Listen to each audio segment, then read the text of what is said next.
अपनी पढ़ाई से लेकर आने वाले हो तो फिर डर किस बात का है यार, खुद का ही तो रिजल्ट है, डरना किस बात का है। फ्रेंड्स, यहाँ पे बहुत सारे कैंडिडेट बोल रहे हैं कि सर हमारा पढ़ने के अंदर मन नहीं लग रहा। मेरे दोस्त है जो बहुत ज्यादा पढ़ लेते हैं, वो दिन के अंदर 10 से 12 घंटे पढ़ते हैं, लेकिन मेरे से पढ़ाई नहीं हो पाती। फ्रेंड्स, पढ़ना तो आपको स्वयं को पढ़ना पड़ेगा, चाहे आप आज पढ़ो, चाहे 2 साल बाद पढ़ो, चाहे 5 साल बाद पढ़ो, लेकिन पढ़ना आपको पड़ेगा, मेहनत आपको स्वयं को करनी पड़ेगी। फ्रेंड्स, मन नहीं है तो मन के विपरीत चलकर काम करो।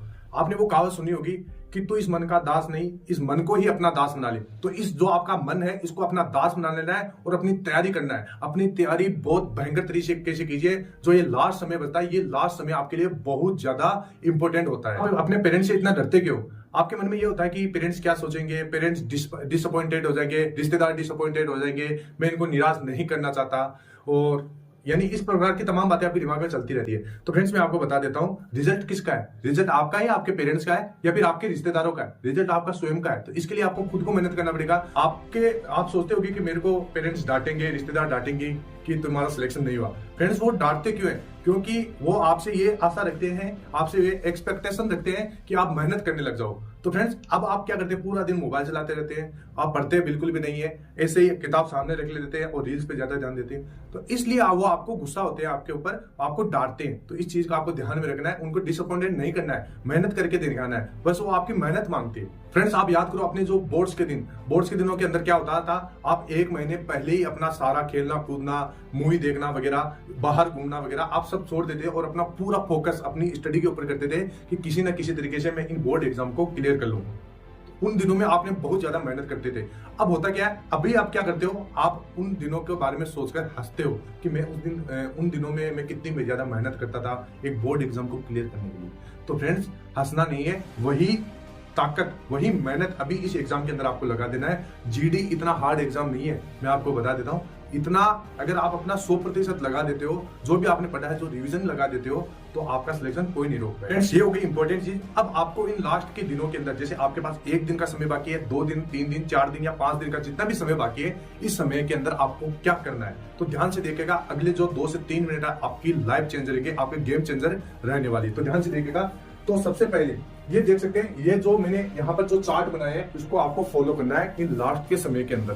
ठीक है फ्रेंड्स, सबसे पहले क्या करना है? रिवीजन के ऊपर फोकस करना है। क्या करना है आपको? रिवीजन अपना 100% लगा देना है। आपको कुछ नया नहीं पढ़ना है, आपने जो पढ़ा है उसका रिवीजन लगाइए। ठीक है फ्रेंड्स, उसके बाद में आपको क्या करना है? यहाँ पर जो लास्ट के, जैसे आपके पास 1 दिन का समय बचता है, तो उसके अंदर आपको सैंपल पेपर यानी कि मॉक टेस्ट या फिर आपको प्रीवियस ईयर के पेपर लास्ट का 1 दिन के अंदर नहीं लगाना है। जैसे आज आपका एग्जाम है और जैसे कल आपका एग्जाम है और आज आप मॉक टेस्ट लगा रहे हो, ये गलती आप बिल्कुल भी नहीं करना। इससे होगा क्या? मैं मॉक टेस्ट के लिए मना क्यों कर रहा हूं, मैं प्रीवियस ईयर के लिए आपको मना क्यों कर रहा हूं? इसका मना करने का कारण यह है, जैसे मान लीजिए आपका पेपर यहाँ पर 160 नंबर का होता है और यहाँ पर आपके मार्क कम आ जाते हैं। ठीक है फ्रेंड्स, आपका स्कोर कम हो जाता है, आपने जितना सोच रखा है उससे कम आ जाता है, तो आपकी क्या है? एक्सपेक्टेशन, आप आशाएं है वो निराश हो जाती है आप, और अपना अंदर से टूट जाती है, डिमोटिवेशन हो जाती है कि क्या पता मैं एग्जाम पास कर पाऊंगा या नहीं कर पाऊंगा, कल मेरा एग्जाम है, मेरा सिलेक्शन होगा कि नहीं होगा, और एक तरीके से आपने खाना पीना सारा कुछ बंद कर देते हो।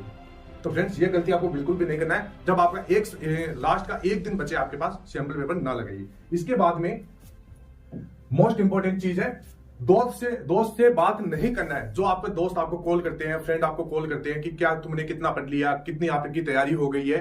फ्रेंड्स, कुछ दोस्त इसी प्रकार के होते हैं जो आपको डिमोटिवेट करते हैं, जैसे कि मैंने तो इतना पढ़ लिया यार, इस प्रकार का पेपर आ रहा है, पेपर बहुत ज्यादा हार्ड आ रहा है, इस प्रकार की भ्रांतियां आपके दिमाग में डालते हैं। पेपर में इतना ज्यादा आप स्कोर नहीं कर पाओगे, बहुत ज्यादा आ रहा है, आपकी जो आप सोच रहे थे उससे विपरीत आ रहा है, इस प्रकार की बातें आपसे करते हैं फोन के अंदर। इससे क्या होगा? दो चीजें होगी। एक तो आपका टाइम खराब होगा, दूसरी चीज आपको अंदर से डिमोटिवेट हो जाओगे कि क्या पता सिलेक्शन होगा कि नहीं होगा। तो फ्रेंड्स से बात कब करना है? एग्जाम होने के बाद में करना है। बहुत समय बचेगा, जैसे आपका एग्जाम हो गया उसके बाद ही आपको कॉल करो, आपको अभी कॉल नहीं करना है, अभी बात नहीं करना है। ठीक है फ्रेंड्स, इसके बाद में क्या?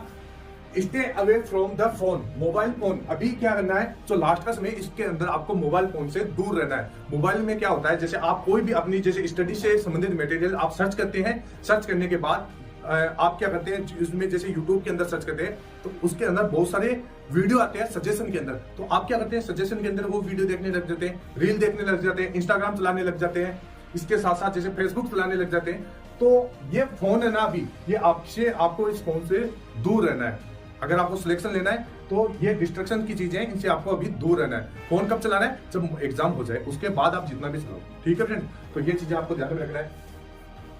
इसके बाद में रिकॉर्ड इन मॉर्निंग, जैसे आपके पास 2 से 3 दिन का समय बचा है, तो जो भी आपने पढ़ा है, जो भी आपने रिवीजन किया है, रिवीजन भी आपको अपनो ऐसे नहीं करना है। रिवीजन का मतलब होता है आपको एक बार सटाक से जितना भी आपने पढ़ा है अब तक उसको देख लेना है। इसके बाद में जो भी मोस्ट इंपोर्टेंट टॉपिक है उनको मॉर्निंग के अंदर रिकॉल करना है। रिकॉल करने का मतलब क्या होता है? जैसे आपने जो भी टॉपिक पढ़ा है उसको एक बार पढ़ लिया, उसको साइड में रख दो और आपके आंखें बंद करके उस टॉपिक को याद करने की कोशिश करो कि मैंने उस टॉपिक के अंदर क्या क्या चीजें पढ़ी है और वो चीजें किस प्रकार की थी, ठीक है फ्रेंड्स। इस प्रकार आप रिकॉल करोगे तो आपको लंबे समय तक वो चीजें याद रहेगी। इसके बाद में यहाँ पर क्या है?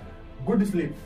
अभी जो लास्ट का जैसे एक दिन बचता है उसके अंदर आपको न तो मॉक टेस्ट लगाना है, न कोई आपको पढ़ना है, इतना ज्यादा नहीं पढ़ना है। आपको लास्ट के समय के अंदर अच्छी तरीके से खाना खाना है, अच्छा खाना खाना है, अच्छी नींद लेना है। नींद आपके लिए मोस्ट इंपोर्टेंट चीज हो जाती है, क्योंकि अगले दिन एग्जाम होता है। स्ट्रेस से बचने के लिए नींद बहुत ज्यादा आपकी जरूरत है, तो ये चीज आपको करना है। तो ये एक साइकिल है, इसके इर्द गिर्द आपको अपनी तैयारी रखना है, ठीक है फ्रेंड। और डिमोटिवेट बिल्कुल भी नहीं होना है, डिमोटिवेट होने की बिल्कुल भी जरूरत नहीं है। पेपर एकदम इजी आ रहा है। अभी मैं आपको बता देता हूं, जैसे मैथ है तो मैथ के अंदर सभी कैंडिडेट 18 से 19 सवाल कर रहे हैं, बहुत इजी सवाल आ रहे हैं। रीजनिंग के अंदर सीरीज है तो सीरीज को पढ़ लो, सीरीज से बहुत थोड़ा सा सीरीज इसमें डिफिकल्ट आ रहा है और आपका नॉर्मली सवाल पूछा जा रहा है। जीके जीएस है तो जीके जीएस में हमने जो 50 टेस्ट लगा रखे हैं अपनी एप्लीकेशन के अंदर, मोस्ट इंपोर्टेंट टेस्ट है। अगर उस टेस्ट को आप लगा लेते हैं तो उससे बाहर कुछ भी नहीं जाने वाला। उस टेस्ट के अंदर जितने भी अभी आपके टॉपिक है, मैं पेपर देख रहा हूं, उन पेपर के अंदर वही टॉपिक है, वही क्वेश्चन है जो हमारे टेस्ट के अंदर डाले गए। अगर मैं गारंटी लेता हूं इन 50 दिनों के अंदर जितना भी जैसे 1-2 दिन बचा है, इन दिनों के अंदर आप 50 टेस्ट लगा लेते हैं। टेस्ट कितने हैं फ्रेंड्स? एक टेस्ट के अंदर 30 सवाल है। तो ये तो आप कहीं भी जैसे अपना खाना खा रहे हैं तो खाना खाते समय आप लगा सकते हैं, जैसे आप अपना कुछ भी काम कर रहे हैं तो उस समय आप अपना टेस्ट लगा सकते हैं, बहुत ईजी है। तो वो आप लगा के देखिए, मैं बता रहा हूँ, गारंटी के साथ कह रहा हूँ। आप अपना जैसे जीके के अंदर 15 से 16 क्वेश्चन यहाँ पर सही कर पाओगे। 15 से 16 क्वेश्चन बहुत ज्यादा है फ्रेंड, लेकिन आप कर पाओगे, ठीक है फ्रेंड। तो ये चीजें आपको ध्यान में रखना है। और 1/4 नेगेटिव मार्किंग नहीं है, 1/8 नेगेटिव मार्किंग है। ये चीज आप ध्यान में रखना है। मतलब 8 क्वेश्चन गलत होगा तब 2 नंबर आपका काटा जाएगा। तो ज्यादा से ज्यादा सवाल अटेम्प्ट कीजिए, फालतू के लोगों के चक्करों में नहीं पड़िए। लोग आपको इसलिए बोल रहे हैं कि 1/4 है ताकि आप ज्यादा सवाल अटेम्प्ट ना करें। अगर फ्रेंड्स मान लीजिए आपके 8 सवाल लगाते हैं, 8 में से आपके 2 सवाल भी सही हो जाते हैं तो 4 नंबर होते हैं, और 6 सवाल गलत हो जाते हैं तो जैसे 4 सवाल का तो 1 नंबर हो गया, लगभग 1.5 नंबर करता है, ठीक है फ्रेंड्स।